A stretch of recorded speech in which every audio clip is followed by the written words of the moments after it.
Welcome to Nguyen Nam Podcast Channel. The combination of talents and physical traits has given the Beagle a singular spot in American culture. On one hand, there are the serious scent hounds, their noses always on the ready to track whatever you seek, whether it's a rabbit in a field, a bed bug in a theater, or someone trying to smuggle a tomato across the border.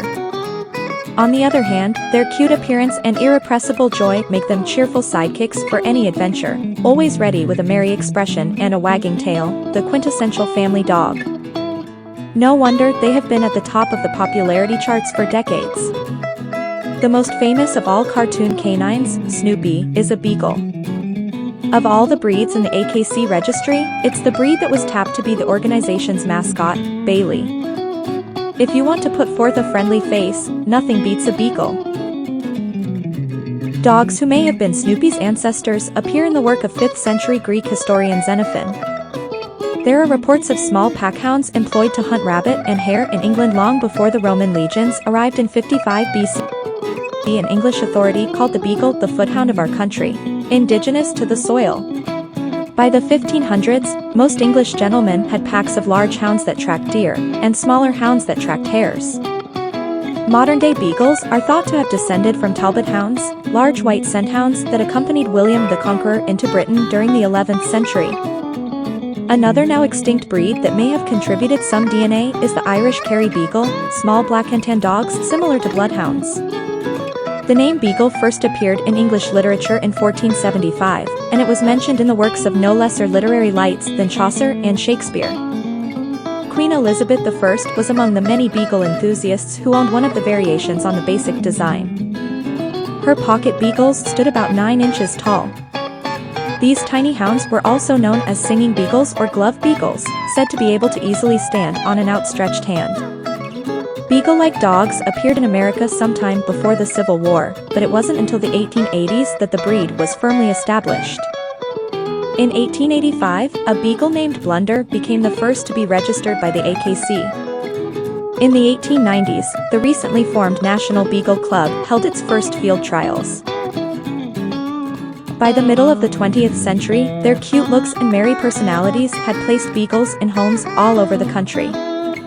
When Norman Rockwell wanted a dog for his hearth and home scenes of American life, he often picked a beagle.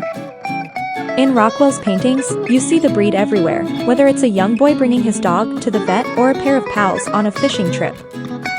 In Rockwell's iconic May 26, 1943, Saturday Evening Post cover, the homecoming GI, the first kisses the soldier is likely to receive will come from the little tricolor hound darting out to greet him.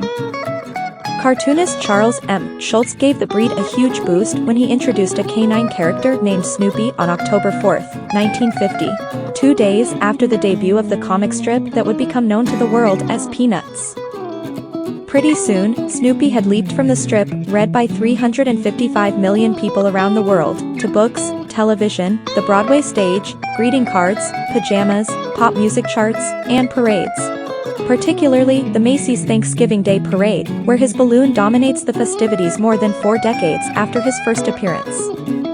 For Snoopy, and only Snoopy, the AKC made an exception to its rule that dogs must be real to be registered, giving him the honorary number of Beagle 1. Snoopy no doubt played a large role in bringing the Beagle to the top of the AKC charts in 1953, after trailing behind the Cocker Spaniel for 6 years. No pair of White House hounds stirred up as big a fuss as Beagle littermates, Him and Her, born on June 27, 1963, pets of President Lyndon B. Johnson.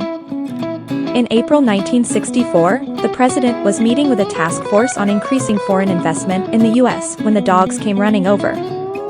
Johnson gave them some treats, played with them a bit, and then, for no particular reason, lifted them by their ears until they yelped. The Great Ear Lift, as it soon became known, outraged dog lovers worldwide. I've never heard it said that this is good for beagles, an official with the AKC told the Associated Press.